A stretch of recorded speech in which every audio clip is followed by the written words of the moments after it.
résidentiel, c'est une autre époque. On est arrivé à la retraite, toute la journée où tout le monde arrive, l'après-midi, puis il y avait le repas, puis les premières instructions, les premiers mots des enseignantes et enseignants, comme on a fait hier soir. Ben, un peu comme ce qu'on vit là. Puis je pense que c'était le premier matin de pratique, un peu comme on avait ce matin, marche, assise, marche, assise. Et à la fin de la marche méditative que j'avais fait à l'extérieur, c'était au Insight Meditation Society au Massachusetts. Et je m'étais assis les yeux fermés sur le banc qui est juste à côté de la porte d'entrée. Et là, au Insight Meditation Society, qui est à la campagne, c'est très calme, c'est des grands arbres, des grands champs, les oiseaux, etc. Devant l'entrée principale, il y a une grande entrée, un driveway. Là. Et j'étais assis là, comme ça, à écouter les oiseaux, sentir le vent sur la peau avant d'entrer pour aller faire la méditation assise, juste après la marche, comme ça. Et là est arrivé, moi j'ai beaucoup d'histoires de camions, là, mais bon, est arrivé un immense camion, comme, je ne sais pas s'il y en a comme ça en Europe, mais une vanne, comme on dit chez nous, là, avec une remorque et un tracteur et une remorque immense qui venait livrer les fruits et légumes pour la retraite où il y avait une centaine de personnes, plus les employés du Insight Meditation Society, ça doit être une quarantaine de personnes. Alors pour 140 personnes, pour la semaine, les légumes, peut-être autre chose arrivait. C'était un énorme camion, puis j'étais assis comme ça, puis il y avait comme une vue. On est un peu sur une colline avec une vue incroyable, et mes yeux étaient fermés, puis tout à coup, ce bruit... Et j'ouvre mes yeux, et il y a cet immense truc de métal qui arrive là, puis je me souviens que j'étais assis là, insulté. Mais on est en retraite, comment ose-t-il? Ils auraient dû faire livrer hier, maintenant on est en silence, etc. Puis pour moi, c'était absolu là, que le camion était un emmerdeur, puis que c'était un problème, etc. Il y avait pas de reconnaissance qu'il y avait des pensées ou une émotion, une réactivité. Il y avait juste, c'est comme ça, quelle mauvaise idée, etc. Puis je me rappelle quelques jours plus tard, marche assise, marche assise, assise, marche assise, marche assise, petit repas, marche assise, etc. L'esprit s'était beaucoup calmé. Et là, j'étais assis, même banc, et tout à coup, il arrive un autre énorme camion. Là, je ne sais pas si c'était les fromages ou je ne sais pas c'était quoi, mais il arrive le même camion, et j'étais assis comme ça, puis il y avait la lumière, les champs, etc., le vent. Et là, tout à coup, il arrive ce comme ça, et la vibration était hyper agréable, si on n'était pas en retraite de méditation, je dirais presque orgasmique. Le vrombissement, il y avait quelque chose de très rond, comme ça. Et tout à coup, il y avait cette apparition immense, là, c'était gigantesque, qui me coupait complètement la vue. C'était un mur de métal. Et c'était la joie de la surprise que quelque chose d'aussi inattendu et énorme puisse bloquer complètement la vue.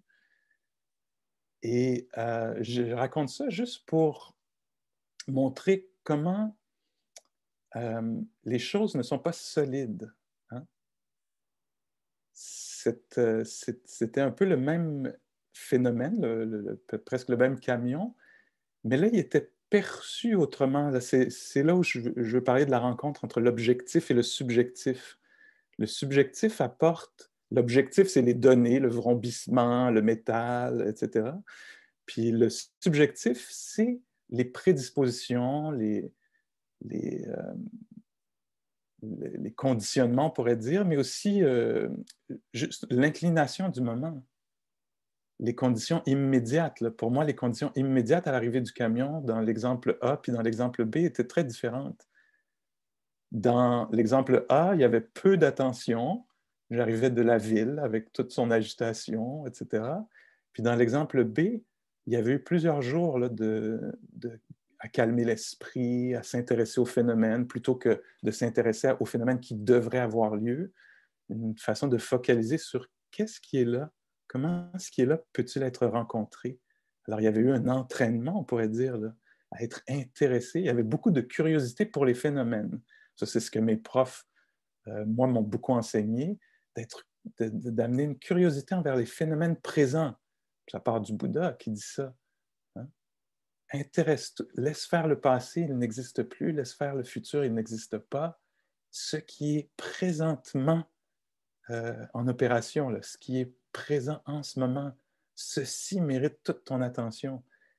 Et donc, moi, on m'a appris un peu à vivre ça de l'intérieur, plutôt que seulement les mots, là, de développer cette attitude-là, d'être très intéressé par les phénomènes qui apparaissent.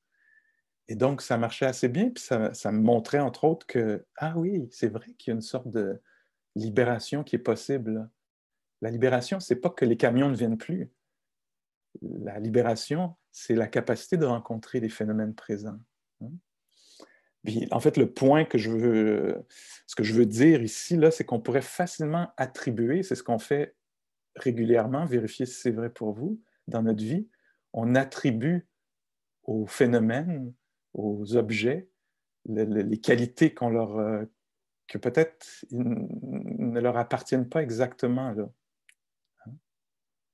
C'est une rencontre, l'affaire. C'est un peu plus complexe que ça.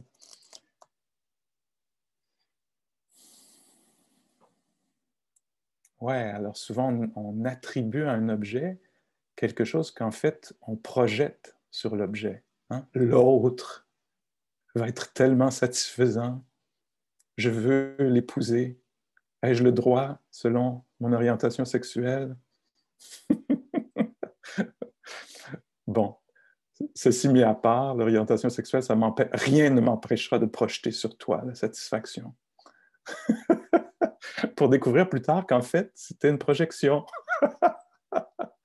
J'avais projeté la perfection, la satisfaction complète sur l'autre, ou autre chose, quoi que ce soit d'autre. Hein?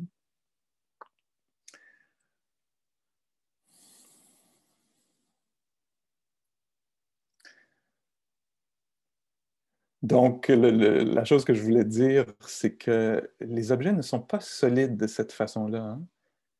La cloche qui résonne, ça ne veut pas toujours dire que c'est la fin de la méditation. Parfois, c'est le début du repas ou autre chose encore, l'heure de la messe, etc., comme ça.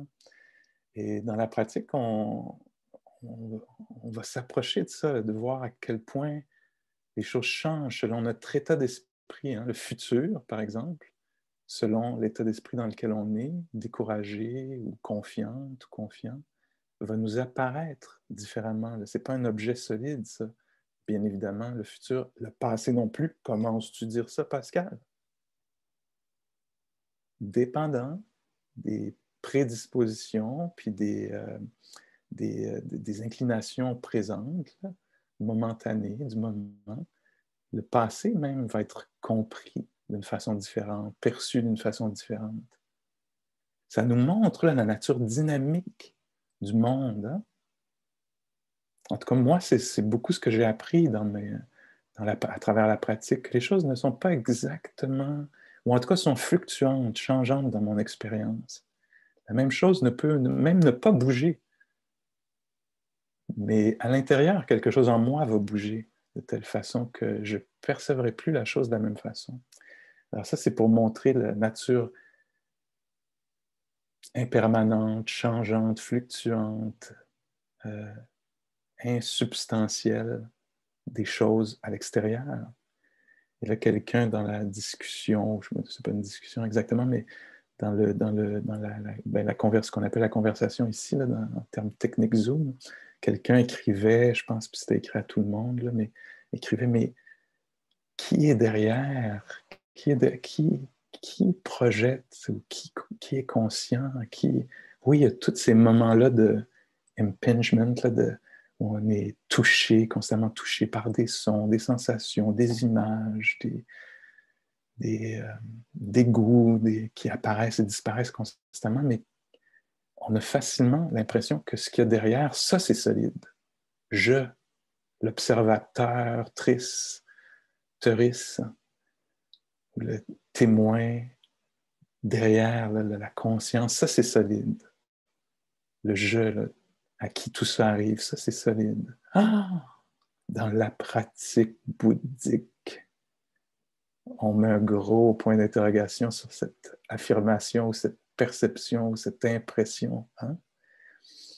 Et justement, la pratique avec les six sens comme ça va nous permettre un peu d'aller questionner ça, de peut-être déconstruire ceci. Puis on va voir que, ben oui, le sujet non plus est pas... Le sujet est dynamique, le sujet est changeant, hein? Dépendant de est-ce que le sujet a dormi ou pas dormi la nuit dernière, parce que ça va changer les choses. Et même le Bouddha va beaucoup plus loin que ça, parce qu'il parle non seulement des six sens, mais il parle aussi des six sortes de conscience. Alors que nous, on pourrait penser, ah, il y a une conscience, c'est un objet, une chose solide, c'est ce qui fait l'expérience du monde. Et le Bouddha, lui, ne semble pas avoir trouvé ça.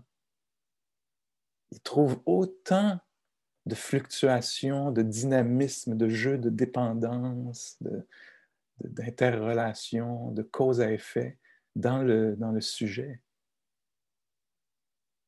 Ce n'est pas un trip intellectuel, là, comme on dirait ici. Là, on ne dit pas ça juste parce que c'est tellement intéressant.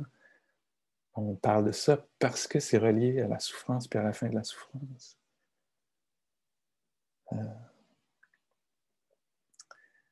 Et donc, le Bouddha parle, par exemple, de la conscience du son. C'est une chose qui apparaît et disparaît momentanément, qui est momentanée. La conscience d'une pensée apparaît et disparaît.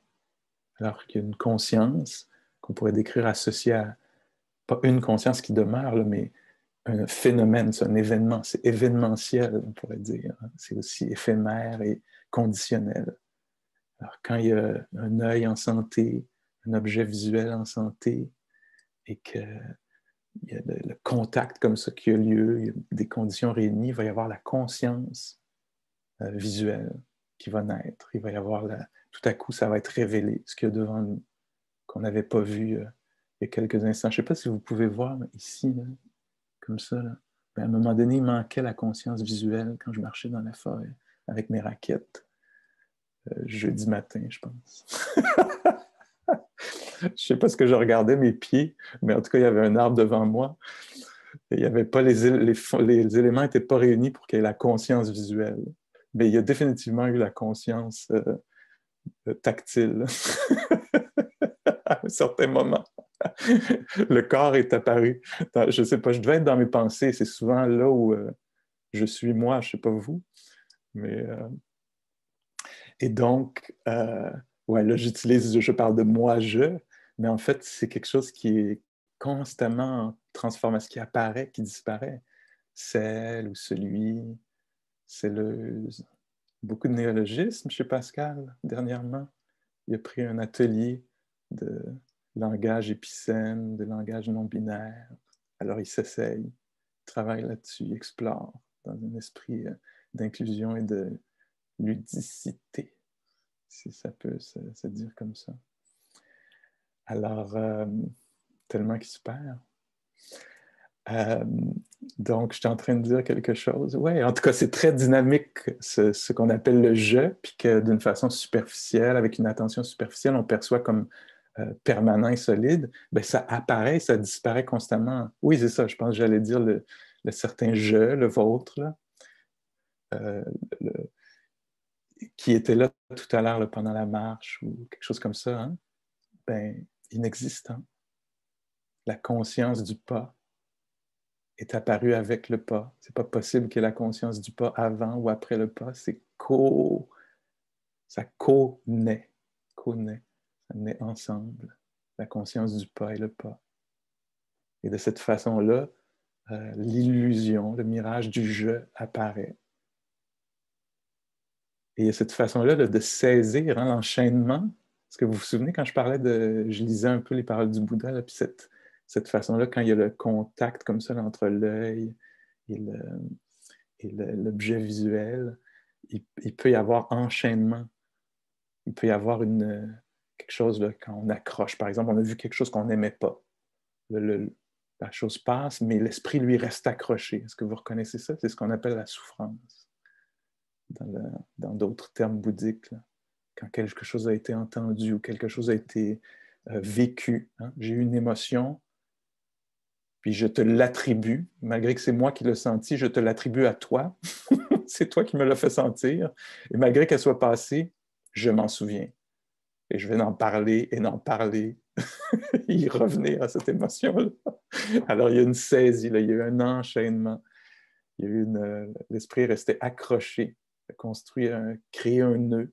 Il ne faut pas s'en vouloir, là, c'est très naturel que ça fasse ça. C'est très, très naturel. Et il y a un chemin, il y a des options, il y a des possibilités de relâcher ces nœuds ou ces chaînes ou c'est quoi le mot que j'utilisais tantôt, là, qu'on met aux animaux là, de cette entrave. Cette entrave. Merci, Dominique. Je t'ai vu. Alors, cette entrave. Alors, des fois, là, c'est on le sent très, très bien, ça, hein, comment l'esprit reste accroché sur quelque chose. Et ça n'a même pas besoin d'avoir lieu. Hein. Ça peut être envisagé. Je peux être accroché à quelque chose qui n'a jamais eu lieu, puis qui pourrait avoir lieu. Est-ce que vous remarquez ça dans votre expérience? Hein, il pourrait y avoir une pensée qui apparaît de ah, telle situation pourrait advenir. Saisi, encagé, sous l'emprise de. Et là, maintenant, je suis pris avec cette affaire-là là, parce qu'il y a une saisie mentale, une prise. Hein. Je suis sous l'emprise. Ça pourrait même être, c'est à quel point on est confus. Je pourrais même penser, ça me fait quand même un peu rigoler, puis mais aussi ça me mène de la tendresse et de la compassion pour nous, les êtres humains, mais je pourrais même penser que quelque chose aurait pu avoir lieu. Il n'y a aucune chance que ça arrive parce que ce serait dans le passé, mais ça n'a pas eu lieu. Mais l'idée que ça puisse avoir eu lieu, même si c'est il y a quelques années, ah, ça, je peux rester accroché. Ça aurait pu avoir lieu. Puis ça se peut que je m'en veuille ou que j'en veuille à quelqu'un d'autre pendant longtemps parce que ça aurait pu avoir lieu. Incroyable, on est capable de faire ça, on est créatif, hein? On est puissant, ça montre que ça peut aller dans un autre sens, dans le sens de la libération, mais ça peut aussi aller dans un sens où on s'enferme, on reste pris hein, dans comment dire, un peu ouais, on crée des nœuds, un peu comme une araignée qui se prendrait dans sa propre construction. Là, hein. Alors, on a une pensée qui traverse l'esprit, plutôt que de reconnaître que c'est une image, une pensée. C'est pas facile à faire, là, ce que je décris. Mais si on y arrive, on peut être libéré. Là. On sait qu'il arrive un phénomène éphémère, une idée, puis on reconnaît qu'elle apparaît et disparaît. L'esprit ne la saisit pas là, comme solide et ne s'y identifie pas. Il n'y a pas de fusion, de méprise. J'essaie d'utiliser différents mots là, pour essayer de cerner l'expérience.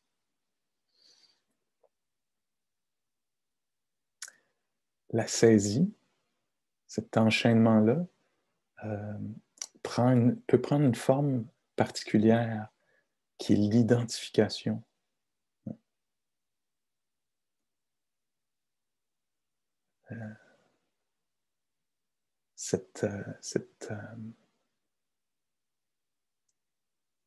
Qu'est-ce que j'ai lu dans les textes là, dernièrement où on disait, imaginons l'œil.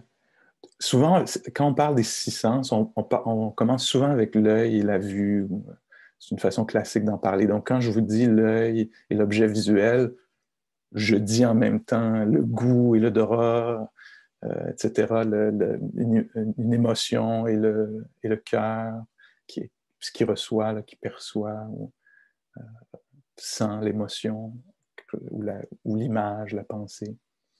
Alors, si on s'imagine l'œil et l'objet visuel, un peu comme deux buffles.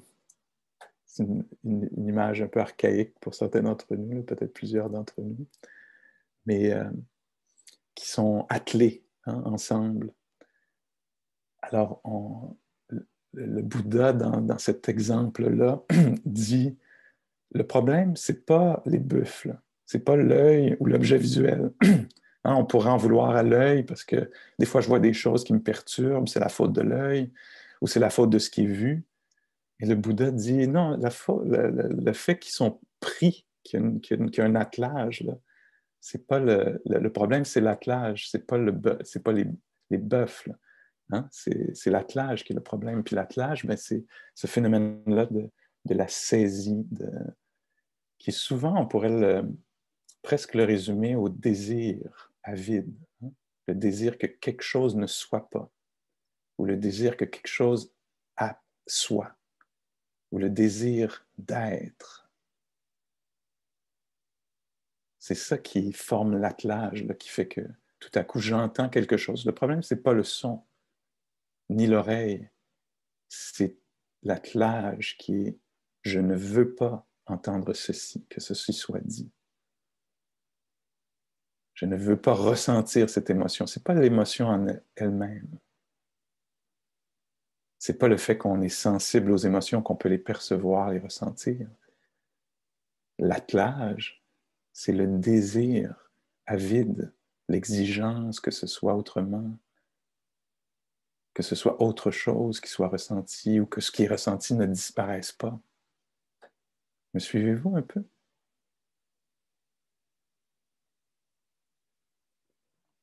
Et donc, pourquoi on s'intéresse à ça peut-être de cette façon-là? Il y a d'autres façons là, qu'en passant par les six sens pour le faire. Mais ce qu'on veut faire, c'est commencer à remarquer de façon expérientielle, en le vivant, en ralentissant en ralentissant dans... Pardon, je prends une seconde.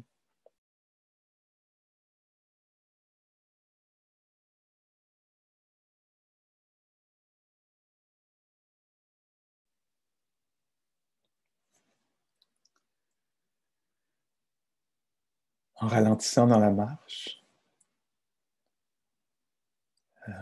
en prêtant attention sur la chaise ou le coussin, dans les autres activités qu'on fait autour de la maison, on veut s'approcher de ça pour voir, encore une fois, comme le décrit le Bouddha, comment naît l'enchaînement, comment tout à coup on reste pris.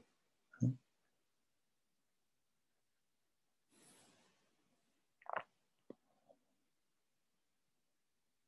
Et comment se déprendre, hein? Comment défaire l'attelage.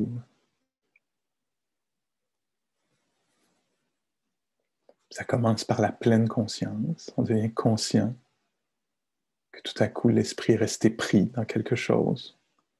Hein? Il y a par exemple, je prends la marche, puis le rejet de la marche, l'aversion envers la marche. Je ne veux pas faire cette pratique. Donc là, il y a un désir de ne pas vivre, ressentir, etc. Et quand on devient conscient de ça, ben on peut, la conscience c'est le premier élément, là, libérateur. On devient conscient de ceci. Et plutôt que de continuer à produire cette même attitude enchaînante, peut-être que pourra naître la compassion. Ah, beaucoup d'aversion. On pourrait penser à la marche, mais on pourrait penser par exemple à un conflit pour rendre ça plus applicable. Tu sais. Alors imaginons qu'il y a un conflit entre vous et quelqu'un d'autre, ou une institution, ou moi et quelqu'un d'autre. Alors je peux vouloir que le conflit n'existe pas, je peux détester le conflit, ou l'autre, ou moi-même pour le conflit, etc. C'est ça l'attelage, c'est ça qui m'enchaîne. Le conflit lui-même, il y a peut-être une autre façon d'être avec, hein, qui fasse que mon bien-être ou mon sentiment de liberté ne dépendent pas qu'il n'y a aucun conflit, mais plutôt quelque chose qui pourrait comprendre, accepter qu'il va y avoir le conflit parfois, la mésentente, la confusion, ou des désirs opposés, etc. Puis quelque chose où il pourrait y avoir, plutôt que la haine du conflit, il pourrait y avoir l'acceptation, la compassion pour soi. Ça, c'est dur, Pascal, de ne pas se comprendre avec quelqu'un d'autre. C'est difficile. Alors, de la tendresse qui pourrait naître. Dépendant de la force du conflit, il pourrait y avoir à certains moments un peu d'humour sur le fait que on est vraiment bien mal pris dans une histoire ensemble. Tu sais. Alors, il y a plusieurs possibilités là, de désenchaîner, de défaire l'enchaînement, de se libérer.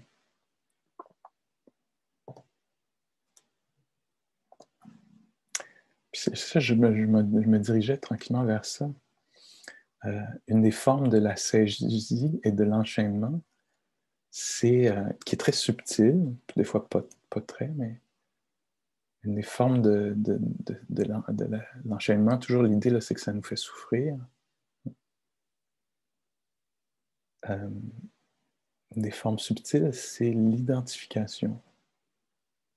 Alors, il y a un moment d'audition qui est fait d'un son, puis de la conscience du son, de l'oreille. Et nous, une des méprises très communes et répandues pour l'être humain, c'est qu'on crée un attelage. Là. On enchaîne l'affaire pour dire j'entends. Ça, c'est très, très subtil dans les enseignements bouddhistes, mais très important. Le Bouddha parle de ça. Qu'en fait, c'est le désir d'être. Je veux être. Alors, je m'approprie un phénomène naturel qui est l'audition, qui est fait d'un son et de l'ouïe. Et pendant un moment, je me décris par ceci. J'entends. C'est moi, c'est à moi que ça arrive. C'est moi, la conscience momentanée, éphémère du son. C'est moi, l'observatrice, l'observateur, le témoin. Puis ça va durer 1 seconde, c'est très éphémère. Puis après, il va y avoir un enchaînement avec quelque chose d'autre. Il va y avoir une sensation dans les orteils, puis il va y avoir appropriation de ça. Momentanément, on va s'enchaîner. Je ressens ceci dans mes orteils. Après, il va naître une opinion, puis ça va être mon opinion. Je pense ceci. Plutôt que juste la reconnaissance qu'une opinion est apparue, qui est probablement momentanée. Même chose avec les émotions, les pensées. Puis comme ça, toute la journée, on s'attache momentanément à des phénomènes. On ne prête pas assez d'attention pour noter qu'après, on s'en fout là, quand ils sont passés. Souvent. On se fait juste continuer à s'attacher, un peu comme le singe là, qui va d'une branche à l'autre. C'est la prochaine branche qui compte. La dernière, on n'a pas remarqué. Et c'est pour ça, nous, qu'en retraite, on ralentit un peu pour pouvoir noter la fin des phénomènes. Si je suis la conscience de la marche, puis que la marche finit, qu'est-ce qui arrive? Bon, on s'en fout parce que là, je suis assis. Puis tout à l'heure, d'une certaine façon, on pourrait dire que c'est anodin, c'est pas très grave, puis ça a du sens qu'on perçoive les choses comme ça. Puis d'un autre côté, ça a beaucoup d'implications. Parce que tout à coup, on se retrouve avec un je qu'on doit gérer. On se retrouve identifié à tous les phénomènes qui se passent.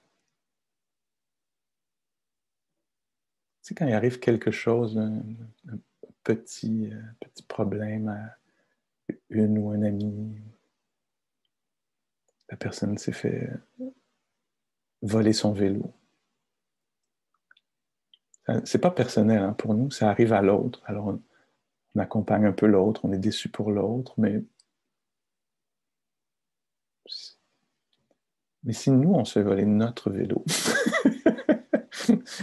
puis il y a eu cet enchaînement-là là, où on a vraiment cru, on s'est approprié quelque chose de la nature, comme les vélos, c'est des phénomènes naturels, ils apparaissent ici et là. Puis on était dupes un peu, là. On a pensé que c'était possible de posséder quelque chose parfaitement, absolument. Là, on est un peu dans la merde. Hein? S'il y a eu cette façon-là de s'atteler, hein? On s'est attaché. Alors, moi et mon vélo, on est comme les deux buffles de l'image. Je nous ai attelés un à l'autre, puis là, quelqu'un a pris le vélo, et là, mon jeu est profondément ébranlé. Bon, ça peut être le vélo, mais ça peut être la mémoire, ça peut être la santé. Oui, on s'est enchaîné un peu, on s'est attaché à ça. Hein? On est attaché à ça, à cette chose-là comme étant moi, mien, à moi, ou moi, ou à moi, ou en moi. Et on a oublié, là, on est confus, on n'est pas conscient, il n'y a pas la sagesse, le discernement, la capacité de reconnaître que ce phénomène-là est éphémère, conditionnel, appartient pas à un certain jeu, il appartient au jeu des conditions, des changements, des fluctuations, au dynamisme de l'univers là, qui produit, reprend.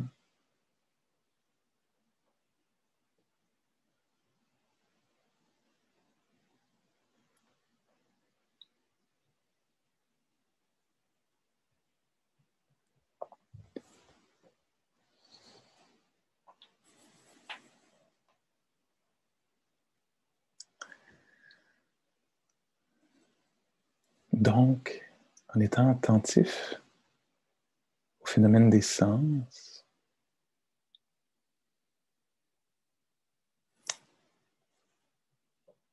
attentif d'une façon très particulière, en donnant du temps d'antenne, se laissant être touché de façon lucide, curieuse ou éveillée.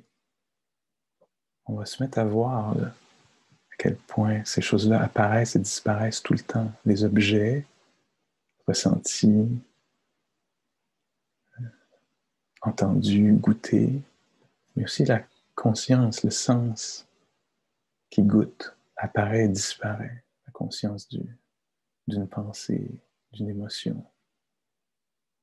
Et tranquillement, ça c'est à long terme, il va y avoir moins cette saisie, là, cette façon-là de s'identifier, s'approprier, de s'attacher.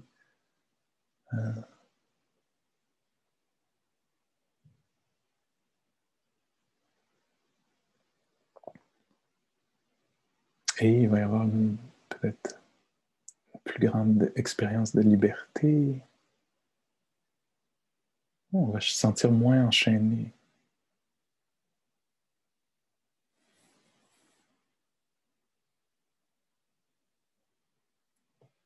Souvent, dans notre rapport aux objets, c'est vraiment une façon particulière de procéder, hein, de toujours penser en six comme ça, alors qu'on pense souvent en je, les choses qui m'arrivent dans ma vie. On dit que les choses soient entendues, vues, goûtées, euh, senties avec l'odorat, le toucher, ou qu'elles soient vécues dans le cœur, des images, des émotions. Euh, pour nous, notre rapport à ces phénomènes-là, ces objets-là, des sens, souvent, on est tourné, l'attention est tournée vers les caractéristiques spécifiques des objets. Hein. Ceci j'aime pas, ceci était, ceci sera, où sera-t-il? Ce qui nous intéresse, c'est le contenu de la pensée. Hein. C'est pas le fait qu'elle apparaît ou disparaît, ça nous importe très peu habituellement là, que la pensée apparaît ou disparaît. Me suivez-vous? Quand on a une pensée, c'est le contenu qui nous fascine. Hein. Et donc là, on a une approche un peu différente. Plutôt que de s'intéresser aux caractéristiques spécifiques de chaque chose, on s'intéresse à leur apparition-disparition. L'apparition, pas le son. Quel est le son? C'est pas le son qui nous intéresse, c'est son apparition et sa disparition. D'une certaine façon, on pourrait même dire c'est pas l'émotion, quel état d'esprit qui nous intéresse, c'est son apparition et sa disparition. Ce n'est pas le contenu de la pensée, mais son apparition, sa disparition. On s'intéresse un peu plus au processus, on pourrait dire, qu'au contenu. On s'entraîne à percevoir autre chose que ce qu'on perçoit habituellement. On s'est entraîné pendant longtemps à percevoir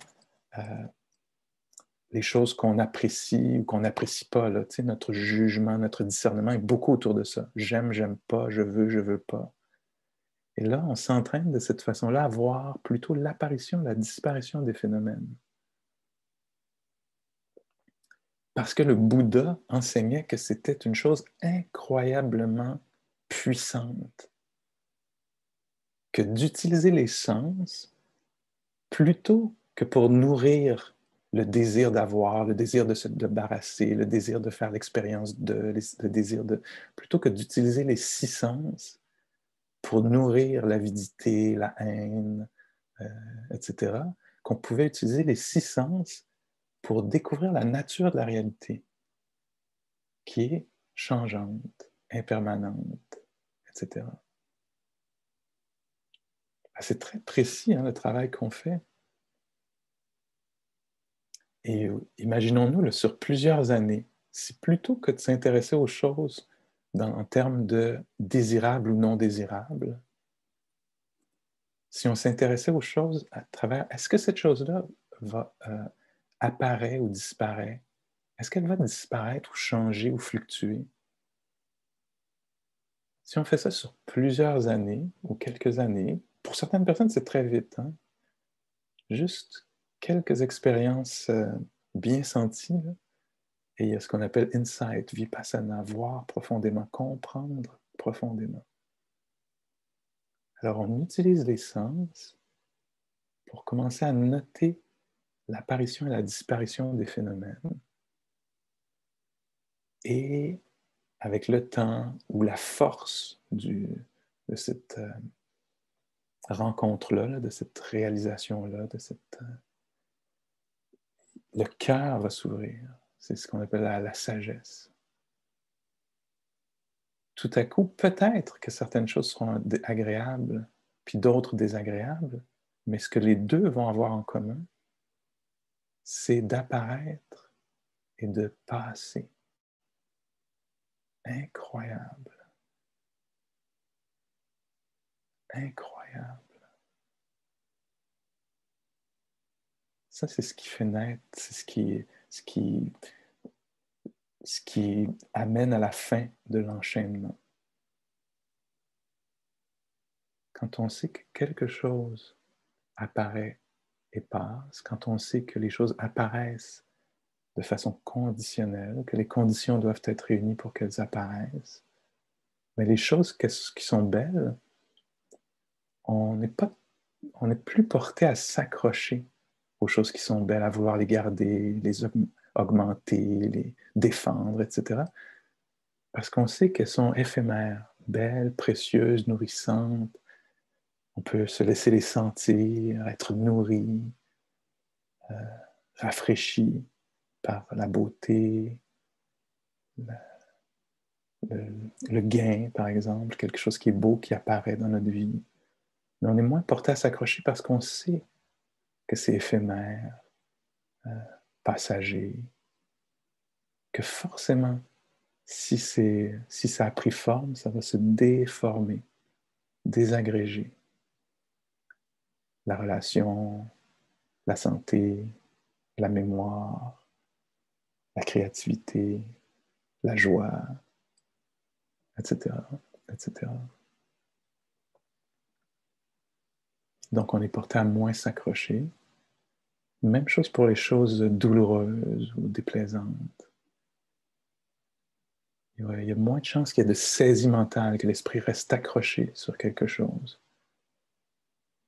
mais lui permettre plutôt de passer avec cette conscience-là que c'est quelque chose qui passe, qui est fluctuant, qui est conditionnel surtout, que si c'est là, c'est parce que les conditions sont réunies pour que ce le soit.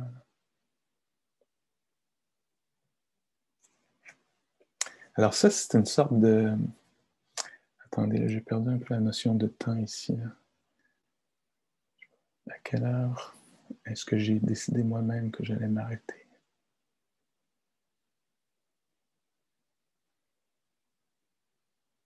Jusqu'à 17.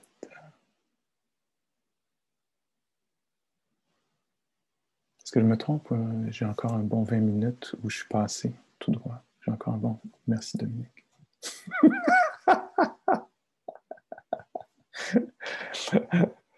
Alors, ouais, c'est ça que j'allais dire. Ça, c'est un super pouvoir, là. Là, ouais, super power. Alors, qu'est-ce que c'est le super pouvoir? Est-ce que c'est de l'éviter? Si vous aviez à choisir un super pouvoir, est-ce que vous choisiriez de l'éviter, de pouvoir marcher sur l'eau, ou de pouvoir percevoir la nature éphémère des choses profondément? Quel super pouvoir serait la chose la mieux venue dans notre vie là? En tout cas, des sages, un entre autres, mais plusieurs, on dit que cette capacité-là de percevoir la nature conditionnelle et changeante des choses est l'ultime super pouvoir. La capacité de le percevoir, la capacité de demeurer consciente de ceci. Me vient à l'esprit le Shantideva, je crois, qui dit ce qui m'a mis sur le chemin spirituel, sur la voie, ce qui m'a gardé sur le chemin et ce qui m'a amené jusqu'au bout du chemin de l'éveil, c'est cette notion d'impermanence. Lui, il l'exprime, je pense, par la mort. L'idée de la mort, que les choses allaient s'arrêter, m'ont fait me poser des questions. L'idée que les choses allaient s'arrêter m'ont fait avancer, m'ont fait pratiquer pour résoudre cette énigme-là de la mort, d'un je. Comment peux-je mourir? Quelle aberration, quelle chose étrange, inacceptable qu'il semble être. Et ce qui m'a amené jusqu'à l'éveil, c'est cette notion-là d'impermanence.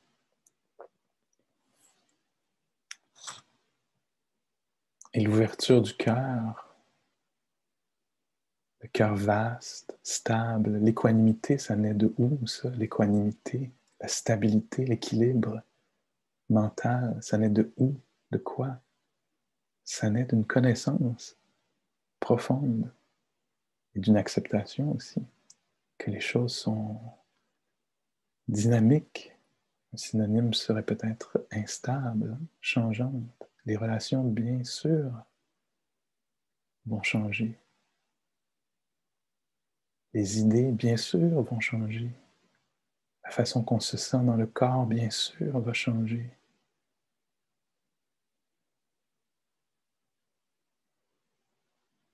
Et tout le reste.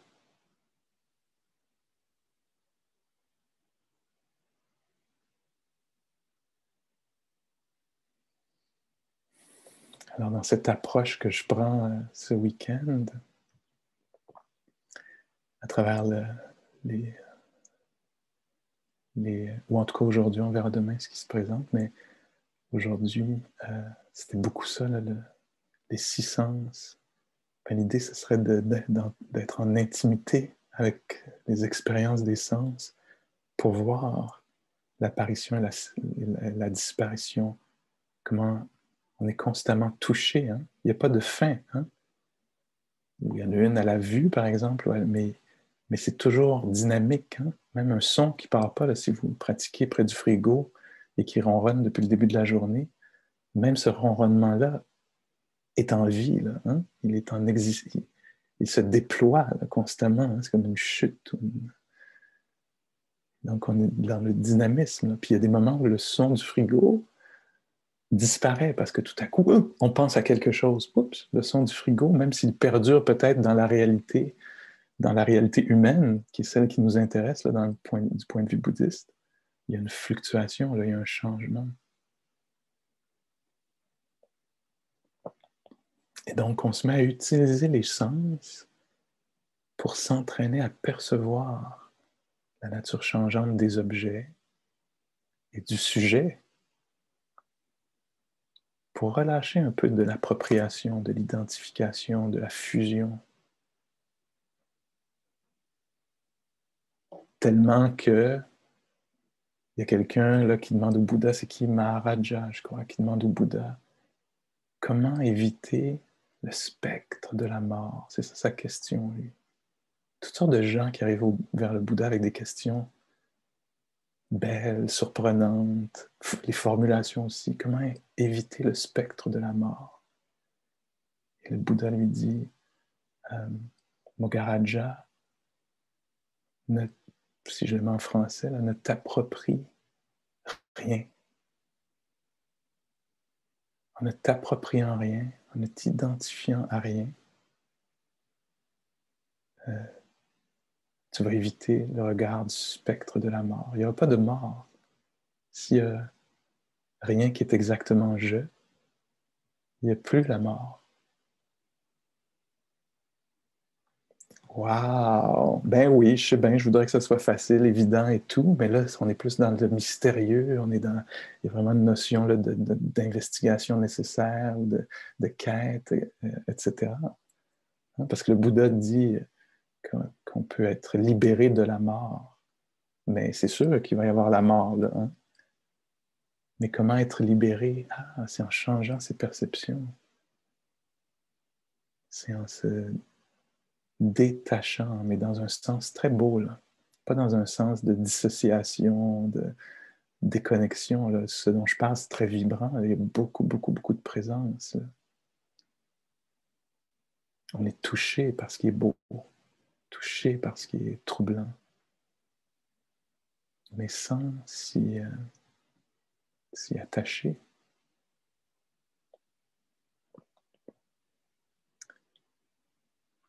Puis peut-être pour finir, parce qu'on parle des six sens comme ça, puis parce qu'on parle de cette sorte d'enchaînement, d'attachement, qui est, entre autres, l'identification, l'appropriation, la possession. C'est sûr qu'il faut nommer Bahiya, hein, à l'époque du Bouddha, Bahiya, qui va voir le Bouddha et qui lui demande des instructions. Le Bouddha lui dit, ah non, c'est pas un bon moment, excuse-moi, je dois aller, je vais chercher la nourriture une journée, une fois par jour ces temps-ci, alors tu vas me laisser aller faire le monde, puis chercher la nourriture, puis après je vais manger, puis après ça va me faire plaisir de te parler. Mais Bahiya, qui est très, très, très consciente de l'impermanence des choses, dit au Bouddha, non, mais on ne sait pas ce qui s'en vient. Dites-moi un petit quelque chose avant d'aller manger, on ne sait pas ce qui s'en vient, on ne sait pas ce qui va arriver. Un petit quelque chose, le Bouddha dit, non, Bahiya, patience, patience. Bahiya, non, s'il vous plaît, on ne sait tellement pas ce qui s'en vient. Il est conscient de la nature conditionnelle des choses, là, les conditions peuvent être telles que, oups, tout change en quelques secondes. Là. Et donc, le Bouddha lui donne un enseignement très profond, très, je ne sais pas si on peut dire simple, mais je veux dire profond et rapide. Je ne sais pas si c'est rapide, c'est pas rapide non plus, mais essentiel, disons. Il va à l'essence des choses. Et lui dit, OK, mais écoute bien, parce que ce ne sera pas très long, ça va aller au cœur des choses. Et puis, il n'y aura pas d'image.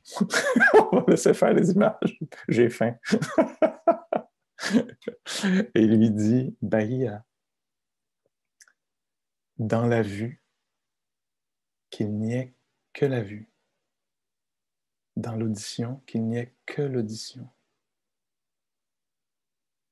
Dans le ressenti du corps, qu'il n'y ait que le ressenti du corps. Dans les perceptions, qu'il n'y ait que les perceptions. S'il n'y a pas de toi ici, de toi ou à toi là-bas, s'il n'y a pas de toi ni là, ni entre les deux, ceci est la fin de la souffrance.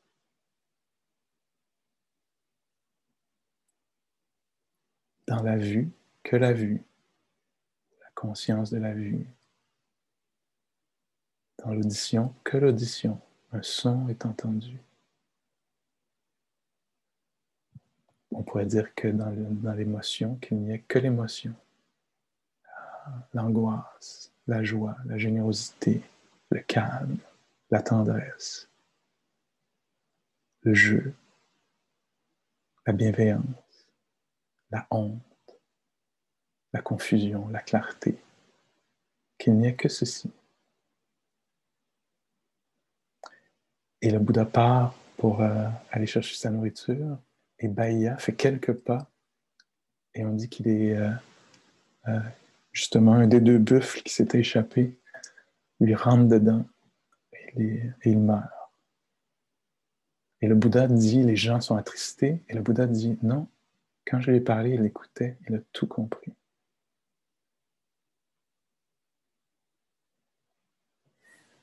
Et donc ça, c'est l'enseignement sur les six sens. Hein? Et il dit, fais attention, parce qu'avec les six sens, on a la tendance à s'approprier. Je entends, je pense. Ah, des pensées sont apparues. Hein? On le voit dans la méditation, je voudrais ne pas penser, pourtant ça pense. Hein? Ça continue à commenter. Mais non, non, non, on veut juste être avec la respiration. Oui, mais non, mais je vais quand même continuer à te coacher et te dire tout ce que tu fais mal et ce que tu devrais faire. Et je vais te parler de toutes les autres choses à part le moment présent. Hein? Alors, il y a le phénomène de la pensée. On voit bien là, que ce n'est pas exactement je, hein? Dans un sens où c'est conditionnel, que ça a été entraîné dans le passé, qu'il y a l'agitation, qui préfère dire des choses que se taire et écouter. Hein? Et puis tout à coup, oups, le calme advient. On n'a pas exactement précisément dire maintenant le calme, c'est pas je. C'est les conditions qui font que, oups, il y a une accalmie. Hein? Donc, les pensées ne sont pas exactement moi. Les émotions ne sont pas sous mon contrôle. Ce n'est pas je qui produit une émotion. C'est les conditions qui font que tout à coup, une émotion apparaît.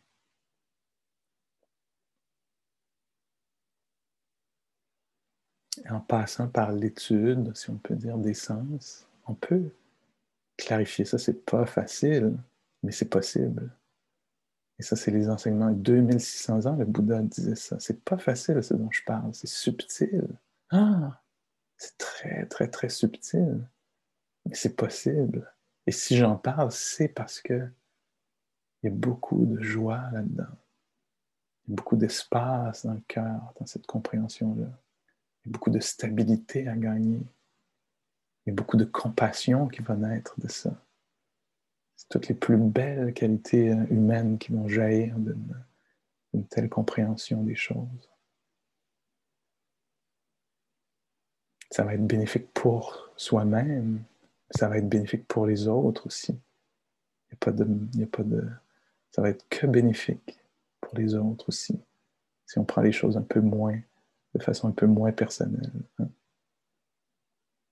Si on est touché, si on est vibrant, résonnant, en résonance avec les choses, mais sans se les approprier.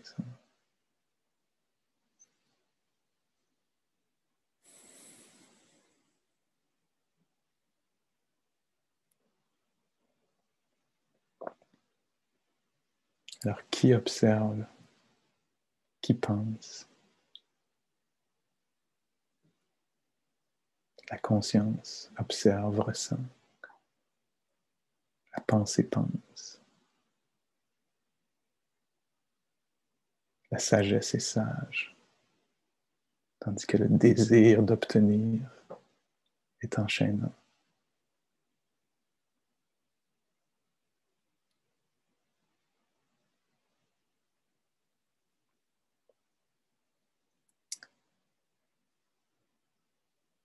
Prenons un moment pour laisser les mots se dissiper un peu puis voir qu'est-ce qui reste là.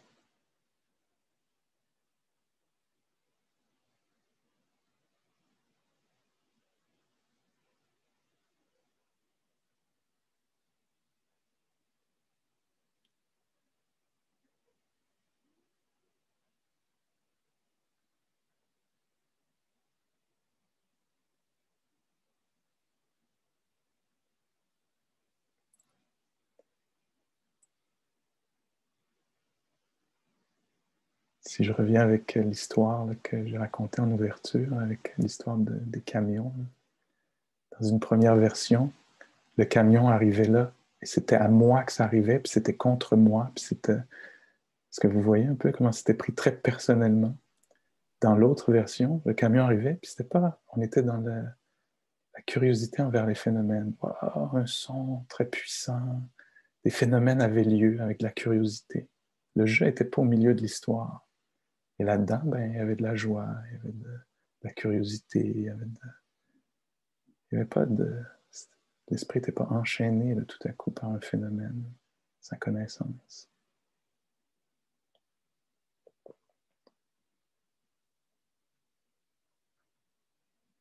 Imaginez si on peut faire ça avec la maladie, par exemple. Pourquoi moi? Pourquoi ça m'arrive? Ce qui serait très naturel comme questionnement, mais très douloureux aussi. Et la maladie, les conditions sont réunies pour qu'il y ait ceci qui soit là. Ou la vieillesse. Pourquoi je vieillis? Je ne veux pas. La vieillesse, phénomène naturel. La confusion. Je ne veux pas être confus, je veux comprendre. La confusion. C'est un phénomène qui apparaît dans les esprits. Très naturel, pas personnel.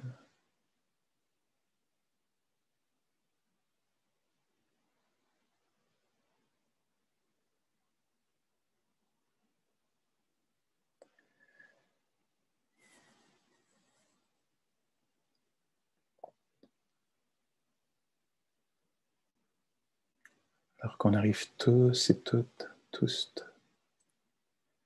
à relâcher un peu de la prise, de la saisie autour des phénomènes, autour des expériences, des sens.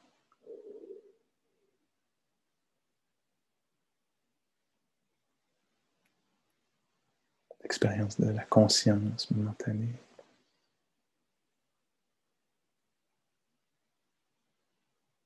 Une sorte de décolonisation de la conscience. Redonner à la nature ce qui lui appartient. Qu'on ait accès à ça pour peut-être sentir plus de liberté, de joie, de compassion, d'équilibre, de calme, de paix. Qu'on puisse de cette façon-là contribuer, participer à notre vie, celle des autres.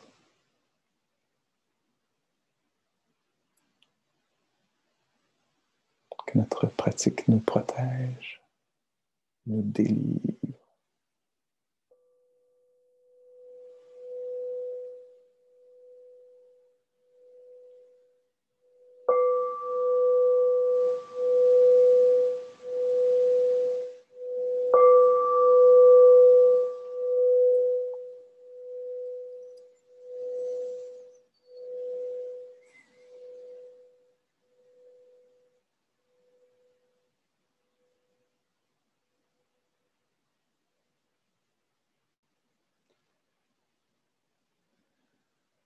La cloche est apparue, disparue.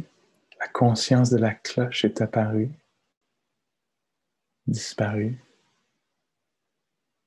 Quelque chose d'autre naît, là. Peut-être le désir de se mettre debout, pour aller faire quelques pas ou autre chose. Quelque chose naît, des conditions, là. Intérieur, extérieur. Puis on se retrouve, je pense, dans 2 heures pour une pratique de la bienveillance. OK? Merci.